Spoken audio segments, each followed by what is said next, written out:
Assalamualaikum warahmatullahi wabarakatuh. Ketemu lagi dengan Papa Muda 262. Di video kali ini, jadi gue mau coba review penggunaan salah. Yang sebelah sini, Deng. Kopling hidrolik ya. Jadi historinya, gue punya histori yang agak sedikit kelam, agak sedikit buruk dengan yang namanya kopling yang masih menggunakan tali ya. Jadi mungkin karena per kopling motorway ini udah diganti pakai per kopling BRT, jadi agak berat. Plus gue udah pakai racer KLX dan juga stangnya twin dial yang agak sedikit tinggi gitu. Jadi berhubung tali koplingnya masih menggunakan tali kopling punya dia aslinya, walaupun sebenarnya gue udah coba keluarin ya tali koplingnya, nggak seperti jalur aslinya, tetap aja dia kalau belok kanan atau kiri itu agak sedikit ketarik gitu. Nah, makanya tali kopling gue ini sering banget putus. Mau pakai tali kopling aslinya, Tiger, atau pakai dalemannya punya Vespa, putus terus. Ya paling bertahan itu ya 6 bulan, 7 bulanan lah yang paling lama gitu. Nah, akhirnya gue coba putusin untuk mengganti tali kopling aslinya itu menggunakan kopling hidrolik. Dan serius enak banget sih. Enteng banget. Ini nih, lihat. Yang biasanya gue nggak bisa pakai jari satu, ini gue jadi bisa pakai jari satu. Enteng banget. Serius, ini enteng banget. Tuh. Enak banget. Kalau misalnya digunakan untuk harian atau di jalan raya, gue sih sangat merekomendasikan kopling hidrolik ini. Karena apa? Karena enteng banget. Ini sangat berasa kalau misalkan kalian lagi dalam keadaan macet gitu dan sering mainin kopling, enak banget karena ini sangat berasa enteng. Apalagi kalau misalkan kalian nggak biasa menggunakan jari satu, jari dua gitu, atau semua gitu, jari 4 gitu ya, itu bakalan nggak berasa pegel banget gitu. Karena begitu dalam keadaan macet, gue menggunakan satu jari telunjuk ini nggak berasa pegel, enak, enteng gitu, enteng banget. Ya kalau buat harian gitu, atau kalian yang suka supermoto, wili-wili, gue sih sangat merekomendasikan ini gitu ya. Tapi kalau untuk trabas, gue nggak tahu. Beberapa temen ngetrail gue bilang bahwa menggunakan kopling hidrolik ini cari masalah kalau untuk ngejalur atau trabasan ya.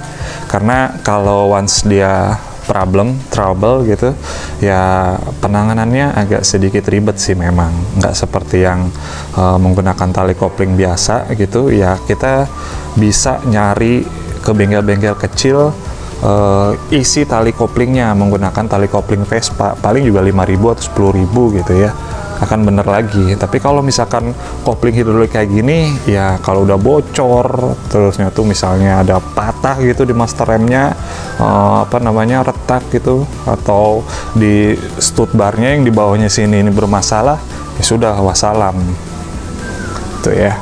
Nah, kalau untuk terabasan sendiri, gue baru coba sekali terabasan waktu di Cirebon kemarin, dan memang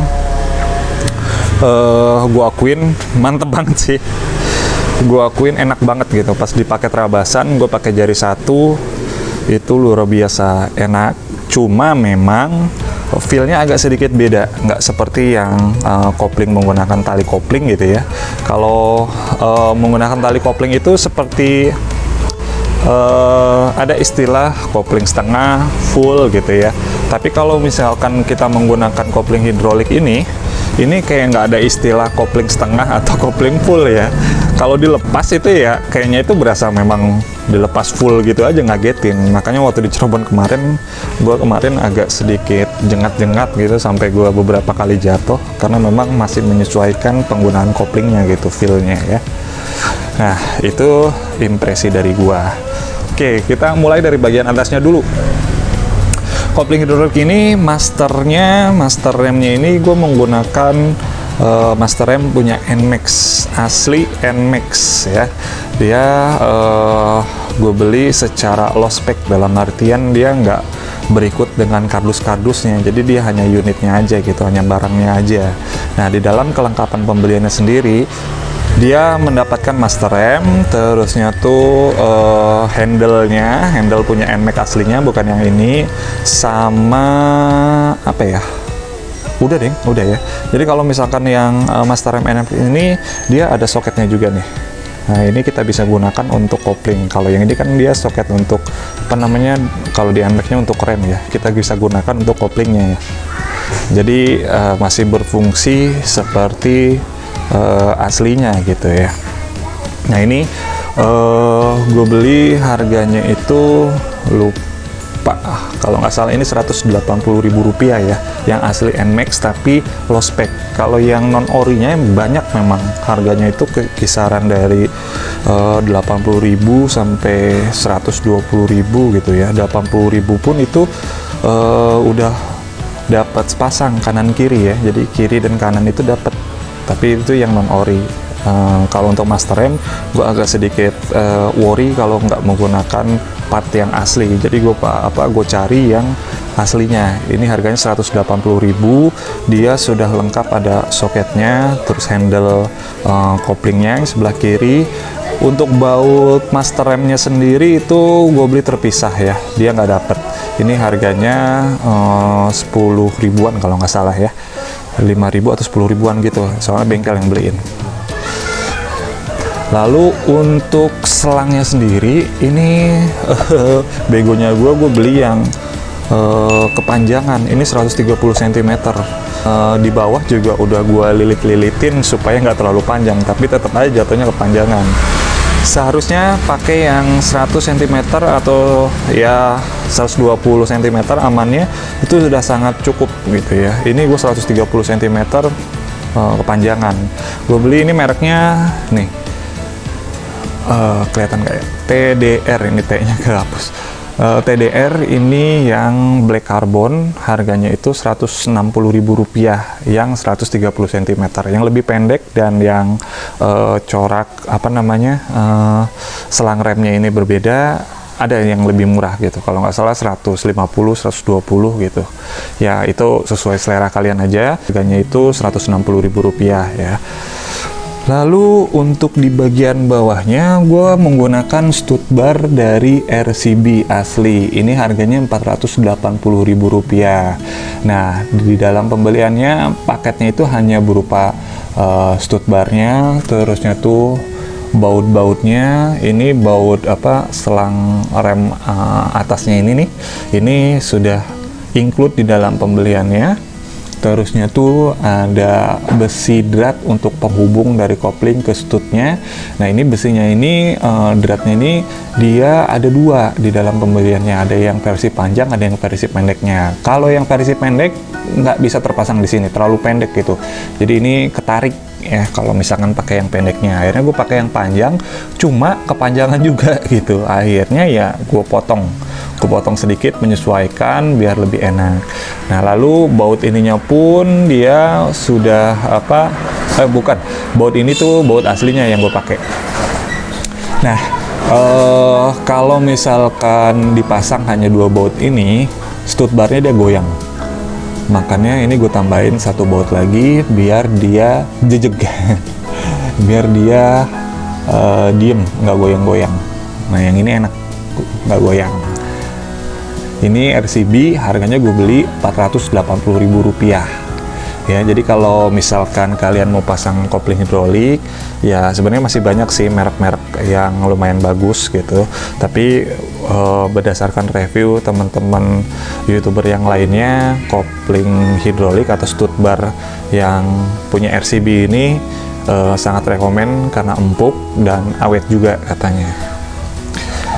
Ini kalau misalkan kita jumlahkan ya, ya kalian jumlahkan sendiri lah ya, Rp480.000 ditambah dengan selang remnya ini Rp160.000, ditambah dengan master remnya Rp180.000, jadi sekian.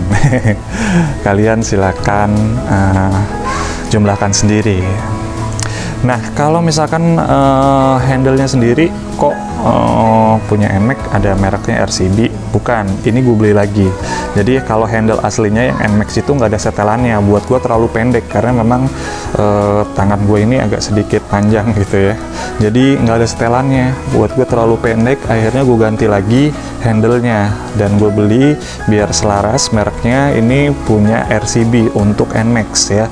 Jadi dia ada setelannya di sini nih yang merah ini, terus ini kayak ada jarumnya gitu, jadi bisa disetting jauh atau dekat koplingnya tanpa melalui stud bar yang di bawah gitu ya. Dan ternyata si handle RCB ini yang sebelah kanannya pun bisa dipasang gitu, cocok gitu. Ini kan punyanya Master M, punyanya CRF gitu. Gue kira yang akan kepasang itu cuma yang sebelah kirinya aja, tapi ternyata ini bisa terpasang. Gue beli harganya Rp160.000 ya, kanan kiri ya. Ini enak juga, pas gitu karena memang bisa disetting pendek atau jauhnya gitu ya. Plusnya itu ya ditambah handle itu. Tapi kalau misalkan kalian ingin menggunakan handle yang asli NMAX-nya ya juga nggak masalah gitu. Kalau gue buat dijadikan cadangan aja. Kalau untuk terabasan ya seperti yang kalian lihat sendiri, di sini nggak ada pelindungnya ya. Once jatuh, Master M langsung kena, handle-nya yang kena gitu, nggak ada pelindungnya. Terusnya tuh kalau untuk yang di bawahnya pun stud bar itu nggak ada pelindungnya nih. Gua bingung juga mau bikinnya kayak gimana pelindungnya gitu. Akhirnya ya gue biarin aja karena memang di sini kan ada pelindung knalpotnya ini ya, lumayan melindungi lah ya. Tapi nggak tahu kalau misalkan ada batu-batu yang nyelip ke sini itu, batu-batuan gede. Tapi pada saat di Cirebon mungkin karena memang jalurnya pun jalur tanah, jarang bebatuan, enak-enak aja gitu ya. Keawetannya sendiri gue belum tahu, nanti kita lihat saja seberapa awetkah si kopling hidrolik ini. Tapi yang pasti kalau soal nyaman, yap, nyaman banget, enak banget. Keempuk kan, ini empuk banget, empuk, enteng. Kalau misalkan kalian ada yang mau berencana untuk mengganti kopling hidrolik juga, silakan saja.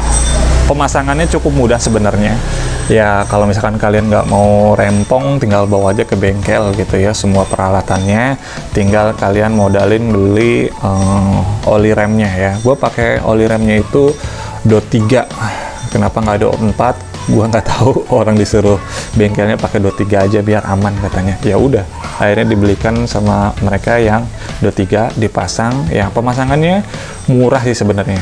Nah, itu mah tergantung bengkel masing-masing lah ya. Sekian dulu video dari gue. Untuk berikutnya nanti kita akan review ini nih, yang warna hitam putih oranye ini nih.